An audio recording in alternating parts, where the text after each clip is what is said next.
about. WLBB, Carrollton. News Talk 1330, FM 106.3.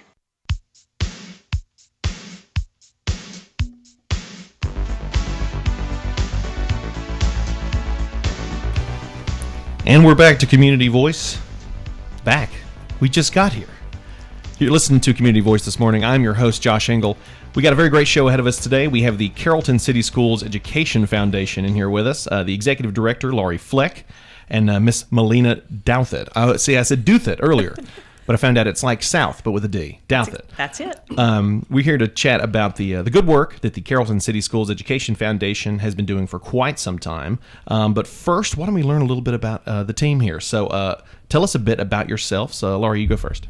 Hey, good morning, Josh. Thanks for having us this morning. So I am a parent of the school system. I have 2 kids at Carrollton City Schools, and 3.5 years ago, I went to work for the school system, and I currently work in our PR communications department, but then I also oversee the management of the foundation for the school system. So had the opportunity to do that and be there on campus with my kids. So, but I'm a local Carrollton resident. Grew up here and have been here for many, many years since. So happy to be here this morning.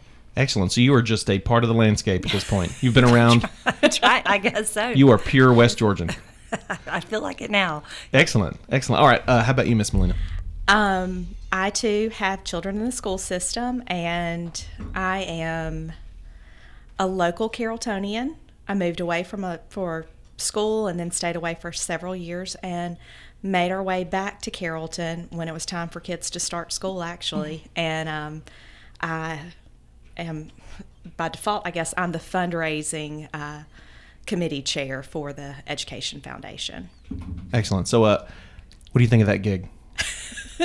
It's actually very good. Because of Laurie. You guys definitely do some great work. Let's talk about the foundation more. The Carrollton City Schools Education Foundation has had quite an impact. There's so many people around this area that are familiar with the organization, whether it be teachers, parents, and of course the students that benefit so much from this organization. Tell us a bit about the organization. So the Education Foundation began in 1993. It was actually the vision of Mr. Tom Upchurch, who was the superintendent of the school system at the time. He was the very first donor to the foundation, and he had this vision to create more academic opportunities for students, innovative academic opportunities. And so that's where it began. And from there, the first program area the foundation launched were what they called mini grants at the time, which we still do, as we now call them instructional grants. And then soon after that, we began issuing scholarships to graduating seniors. So, and it's just blossomed from there. So what was the original need? Did Tom just see that there was a vacuum here that could be filled by this?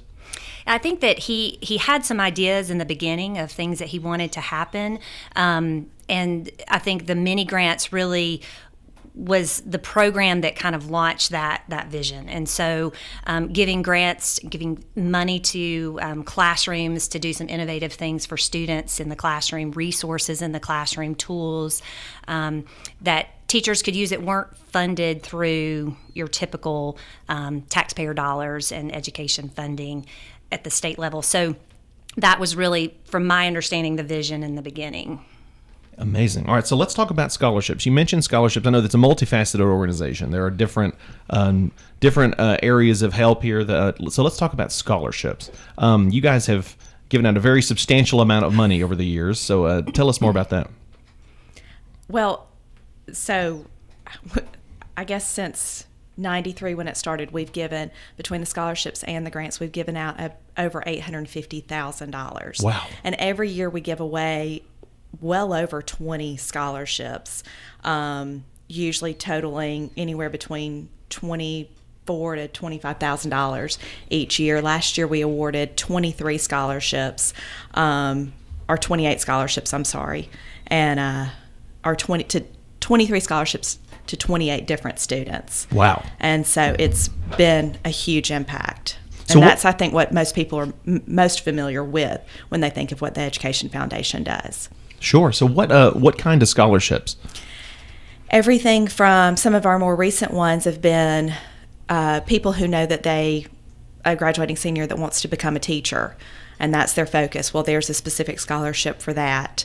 Laurie, you can talk about some of the other. Yep, so we have a variety of scholarships that have, some have been endowed by families in memory of a loved one through the years. Some have been endowed or by just someone that they're honoring in our community. We do have a specific scholarship for someone who's interested in education. We have one for a student, a graduating senior who might be interested in pursuing medicine. We have some scholarships that they all have some type of they're not necessarily need-based, but majority of them are. They do look at that need, and there's typically an academic component to them and an essay. So the students go through an application process every year to apply for those. That was my next question. Tell me about the application process, because so it's really cool that it's specific to what they want to eventually do and help make that a reality for the kid. I would have loved for something like this to have been around when I was in school, up in North Georgia. Right. So I mean, how does the application process work? And some of the scholarships are more general, but every year the students will fill out an application that the fund representative has helped establish. So if a family sets up an endowed scholarship for the foundation, we sit there and go through, okay, what would you like for this to look like? And we send that out to the students, they apply, and then we have a committee of board members in addition to some community members who go through those applications every year and select recipients. And then those are awarded at the Carrollton High School Honors Night every spring. Oh, that's exciting. Must be an exciting accomplishment to receive that in front of all your friends and family. That's Absolutely. Really cool. So you guys put it out there, and if there are any students that are particularly looking forward to going into that field, whether it be chemistry or something, then they can apply specifically for that. Right. We have several of those. We also have one that's geared towards students interested in a career in STEM. So a lot of our students who are in the ROV club or in one of the science fields or math, they might look at that scholarship. And then we do again have some general scholarships as well, and that those students really kind of show themselves in their essay. There's some type of essay topic they have to write about, and so for the general scholarships, that essay weighs a lot. So since 1993, $850,000 in grants and scholarships. Yes. Wow. So we're going to take our first break. When we come back, we're going to continue to chat about the great work of the Carrollton City Schools Education Foundation as we continue our conversation with Executive Director Laurie Fleck and Fundraising Committee Chair Melina Douthit. So we'll stay with us. At Oak Mountain Academy, our academic excellence shines through innovation and a personalized educational experience. Our pre-K 3 through 12th grade environment offers a family-oriented atmosphere. We are an independent school with faith-based values and an Academy Honor Code. Our academic standards prepare our students for college and beyond. I'm Patrick Duran, headmaster, inviting you to visit us on the mountain or at oakmountain.us. Come see how our warriors are creating legacies. For more than 70 years, you have turned to Tanner Health System for your healthcare needs. As our community moves forward, Tanner is here for you. Strong, safe, and close to home. Routine medical appointments, urgent elective surgeries, and imaging are back on the calendar at our hospitals and Tanner Medical Group practices. With the safety of our patients, staff, and community always our top priority. Learn more at tanner.org. #WeAreTannerStrong. That's tanner.org. #WeAreTannerStrong.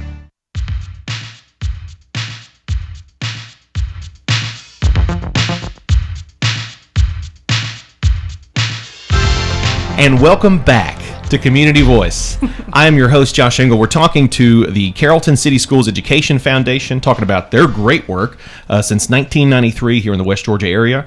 That is the Executive Director, Laurie Fleck, and the Fundraising Committee Chair, Melina Douthit. So if you're just tuning in, we've been chatting about the scholarships and grants, the amounts of money that they put out here to help students in the city school system.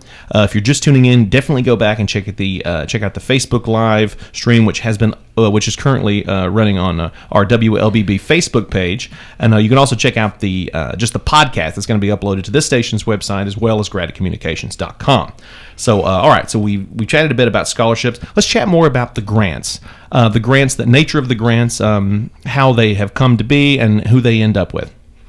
So each year we, in addition to our scholarship program, we issue instructional grants to our school systems, teachers in classrooms. So our teachers are able to apply for a grant. They typically average around $500 each is what the grants are. But we're looking for really unique things that they want to do in their classrooms. So some examples of grants this year were, one is an art teacher at the junior high is wanting to build somewhat of a Zen garden, a very creative space outdoors, so that her students can go outside and not only in this time in our pandemic to be outside, but also to do some artwork outside and encourage that creativity. So a much more inspiring space, right? A Zen garden, way better than just a fluorescent light classroom. That's right. So that's one example. Another which we thought was really cool is Joe Driver at the elementary school is actually going to be starting a guitar club for our youngest Trojans. So we provided some seed money in the grant for him to get that club started. So. Really? So how does this process work? I know we mentioned with the scholarships, you guys put out these applications, and students, if they have an interest in chemistry or STEM or something to that effect, they if they feel that scholarship suits them, they can apply, and it can go to the committee, and then they are awarded that on awards night. Now with grants, how does that work? Because teachers are involved in this as well. Correct. So the teachers, they're actually part of our Golden Giving. They give each year through an employee-based giving, and that money helps to fund all of these grants that we give each year.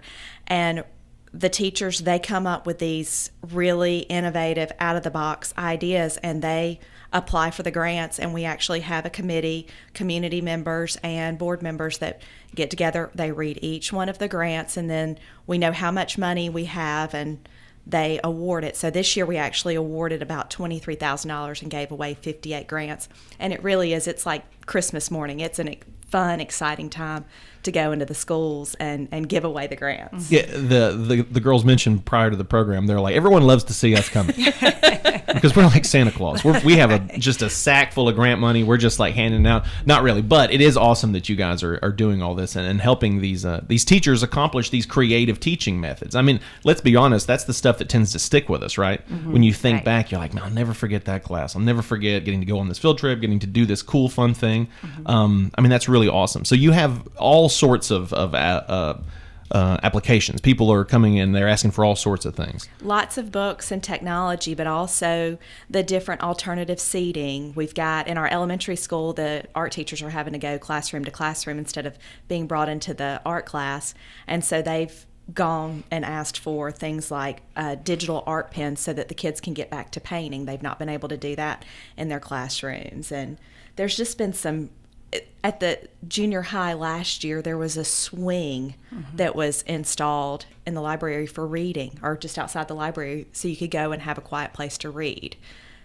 Like a legit swing, like a tree swing? It's actually, it's like one of the big swings. Like the southern swings. Right. So it's a reading swing. Mr. Thomaston, the principal at the junior high, actually had this idea. He's an avid reader, and they have a lot of reading challenges in their school. But sometimes when they go outside after lunch, the students have some time after lunch. Some kids might just want to sit and read, and so it gives them a safe place. And if you're in the swing, you have to be reading. So that gives them a place to do that. That's perfect. So can adults use it? Because I'll be right back. No, that's awesome. That's really cool. So you mentioned earlier the Golden Giving. This is something I didn't realize this was happening. Would you mind speaking more on that?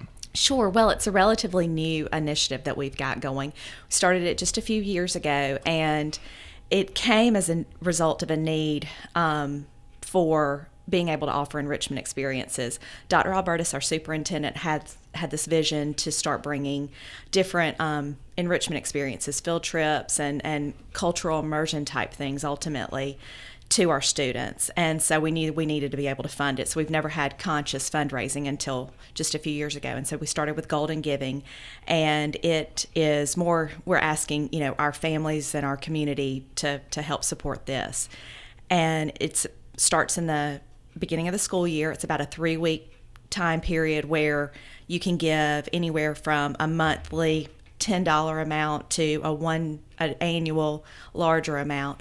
And ultimately what we want to do is be able to fund some very cool, we funded a few, but to really start funding these enrichment experiences. And eventually Golden Giving will have, we've had some spring awareness events, but eventually we'll have another big spring event on our campus that's going to help sort of to show our kids what it means to be good stewards and good partners with a community. And they learn what giving back means and why we're doing this for them. So that's right on par with West Georgia. I feel like every episode, I feel like at some point I have to bring up, it's a testament to this local community. You can just take a look at how many nonprofits there are, how generous individuals are, not just with nonprofits, but with, this is a nonprofit, but, school-based nonprofits, nature-based nonprofits. These teachers are taking it upon themselves to help enrich the lives of their students, essentially, because they are funding this. Mm-hmm. Yes. And as well as folks from the community. Mm-hmm. So now, prior to the Golden Giving, how did you guys raise funds? Just apply for monies and stuff? It was really just word of mouth. People that knew about the foundation would send a check every once in a while. So there was no consistency to it, but we were just so fortunate. We had incredible donors, and through word of mouth, we were able to keep things moving along. But we knew to grow it, we had to do some strategic planning. So we had 2 years ago, we did a long-range planning session with our board. We looked at our 10-year goal and where we want to be. Ultimately, our goal is in 10 years to be at a $3 million endowed endowment at the foundation. So to do that, we have a goal every year of what we need to raise. And so between the Golden Giving is kind of the overarching fundraising campaign for us now. And over 60% of our teachers give to the foundation every year. And so our goal with raising money from the community is to match what the teachers give. If they can give $10 a month out of their check, surely our community would be willing to match that. So we raised over $23,000 this year. So we have a little bit to go as far as our match, but we're on our way. Tremendous. So, right now, these enrichment experiences, they're limited to field trips, they're limited to museums, which I say limit, not in a bad way, because that's awesome to get to do that, and that a lot of schools don't get to do stuff like that. So, so what are the goals? What are the ambitious pie in the sky goals for this program?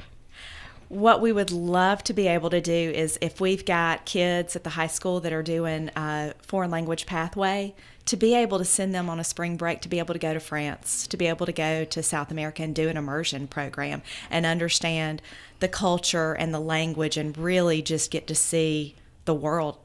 And why are experiences like this so important? I think because we learn that the world's a very big place, but we're all connected in some way, and just exposure broadens your horizons. So if we can encourage the community to reach out and match these teacher donations, eventually we think we can get to that goal. Yes. That's what I'm talking about. That's awesome. All right, well, we're going to take our second break, but when we come back, we're going to continue our conversation with the Carrollton City Schools Education Foundation Executive Director, Laurie Fleck, and Fundraising Committee Chair, Melina Douthit. So stay with us. For more than 70 years, you have turned to Tanner Health System for your healthcare needs. As our community moves forward, Tanner is here for you. Strong, safe, and close to home. Routine medical appointments, urgent elective surgeries, and imaging are back on the calendar at our hospitals and Tanner Medical Group practices. With the safety of our patients, staff, and community always our top priority. Learn more at tanner.org. #WeAreTannerStrong. That's tanner.org. #WeAreTannerStrong. A well-rounded education includes much more than just academics. At Oak Mountain Academy, we encourage our students to find their niche in any of our 42 co-curricular opportunities. Over the past 5 years, we have brought home 5 state and 20 regional athletic titles. Our one-act play and literary teams continuously compete at the region and state level, and our academic teams bring home first place more than not. We are warriors creating legacies. To learn more, visit oakmountain.us.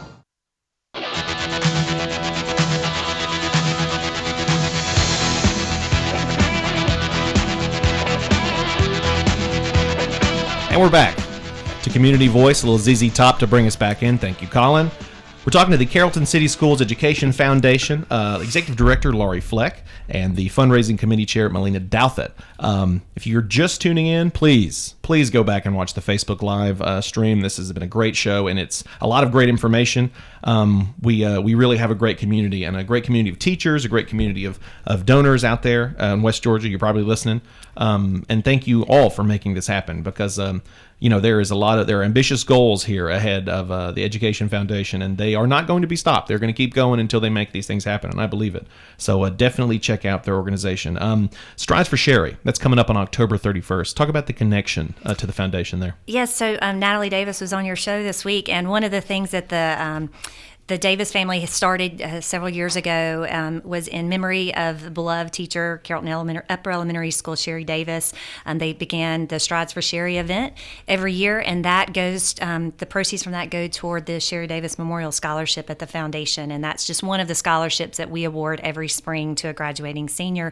That scholarship in particular is for a student who's interested in becoming a teacher. So we hope that people will come out and support that event as it supports that scholarship. Excellent. So that's October 31st. Correct, yes. So just check out Strides for Sherry online. You can get more information about that. So, hey, we only have probably about 7 or 8 minutes left in the program, and I would love to share some stories. You guys are, as you mentioned, everyone loves to see you coming down the hallway. You guys you're bringing gifts and helping make some of these awesome experiences happen. Yeah, so tell us about some of the stories. I think that when you really see, so for instance, last year, just a story that comes to mind is last year there was a high school science class who took a field trip to the Georgia Aquarium. And they were able to really do like a behind-the-scenes look at the animals there. And so just thinking about the students in that classroom who were able to look at that as a possible career choice, and to look at that opportunity that they could have that they may not have ever been able to do. And so Jennifer Sewell took those students in that class, and so I just think about how we're hopefully opening doors for these students. And, one of the enrichment experience programs that we did not get to do because of COVID last year was to take students to the University of West Georgia and actually show them the campus, current juniors, so that they would be able to see the university and firsthand, maybe somewhere they would have not ever gone because they think, oh, maybe I don't want to go to West Georgia. I want to go away to school, but making sure they take a good look at our local university. So I think as far as stories go, I guess more just exposing kids to these opportunities, and how that's not specific stories about a student, but that's just, I guess to me, looking at the opportunities that we're hopefully opening their eyes to. A story of impact, honestly, because let's think about it. This is a universal experience. If you went to like public school, you remember how scary it was when you went from elementary school to middle school, and you went in, the building was just gigantic, right. And you go from middle school to high school, it's even worse because there's a bunch of like adults that are your peers that are like making fun of you and stuff. It's scary, to go into this new environment. Very much that can be said about college. That was a terrifying thought, and getting to see it and see that it's really not that scary. It's actually, they go out of their way to make things accessible and fun and comfortable at the university, and most universities. That has to have just the mental impact on the students to know that, this really isn't that far out of reach. Right. I have one right here in my backyard, a great university with tons of opportunities. I think when you're local, you drive by our university and you kind of have a perception of what that experience would be like. But it is a very unique thing when you get onto a campus of any school and really get to see behind the scenes there. So we didn't get to do that last year. We planned it for the spring, but we will. That's been postponed, but we will do that for the juniors when we're able to. Another opportunity last year that has been postponed, but I'm excited about them doing, is the Chick-fil-A Hall of Fame for students at the junior high. Math students at the junior high being able to go to the Hall of Fame and connect math concepts and math standards with sports. So meeting kids where they are, some of these kids that would never realize that math plays a role in things like sports, and so just connecting with kids in that way. Makes math so much more fun. That's right. You're just like, all right. So if the defensive tackle is, just talk about the physics and momentum of it all. So we have about 5 minutes here. I'd love to get some final thoughts from you guys, just in terms of the future of the organization, in terms of what you would like West Georgia to know. Well, we want West Georgia to know first that we need money. Yes. We want to be able to keep doing these amazing experiences for these kids. Just another story real quick.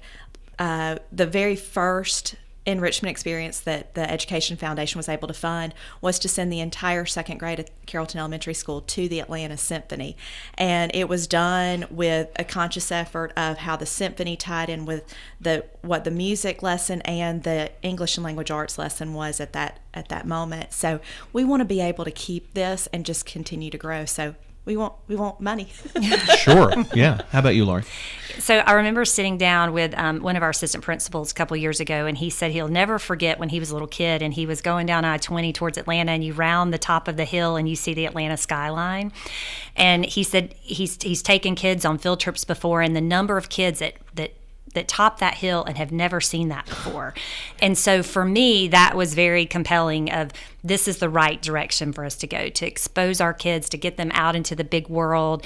And so we, as Melina said, we want to do those things and broaden their horizons. And in order to do that, we really need to keep moving in the direction of funding. And so we're on the right track. And our goal is to raise $100,000 a year. And this year we should be coming in at about, three quarters of that. So we just have a little bit more to go, and we're just thankful so much for those that started the foundation and those that are helping to keep it going and growing. I love this concept of taking this giant, colorful, exotic world that we live in and bringing it a lot closer to these students, and realize it's like, look, just because you may have made a B on a science test here in West Georgia doesn't mean in 5 years you're not going to be working on experimental aircraft in the desert or on a base in Japan or something. I did want to mention we had some comments that come through here. Lois Holbrooks mentioned, good morning, enjoying the show. So, hey, Lois, wave at the camera. Hi. Thanks for watching, Lois. And also, are you ready for this? Tom Upchurch is watching right now. Oh, good morning. Tom, we love you, man. I served with Tom on the Kids Piece board, and he's just a magnificent individual. And clearly, this is the legacy, the kind of legacy he's left behind. Mm-hmm. He's told me some stories, and a lot of them just left me with tears in my eyes. I didn't realize that he had done so much, but this is his legacy. This is one of the things that he had his hands on, and now look at where it is. We started out small, just donations here and there, and now look, you guys have an organized fundraising network, and you're really changing a lot of kids' lives. So we only have a couple of minutes left here. Where can folks learn more? Where can folks, most importantly, make donations to help enrich their local community and the students' lives? Yes. So first of all, I want to thank Mr. Upchurch for starting this opportunity for our kids, and continues today to be a huge part of that and in his giving to the foundation. So thank you. And as far as learning more about us, so you can find us on Facebook, Carrollton City Schools Education Foundation. You can also find us on our carrolltoncityschools.net website under community. You can read more about our different giving options as a golden giver, and then you can learn about our scholarships, grants, and enrichment experiences there as well. Perfect. Laurie Fleck, Melina Douthit, thank you both for joining us today, and I speak on behalf of the entire community, I'm sure, when I say thank you for what you guys are doing, and thank you for help changing these kids' lives. Thank you for having us this morning, Josh. Wonderful. Well, we want to thank our sponsors, Tanner Health System and Oak Mountain Academy. Thank you guys for making this program possible, and thank you guys for what you do. And hey, thank you for tuning in at home. So stay with us and listen to us next time. All right, bye.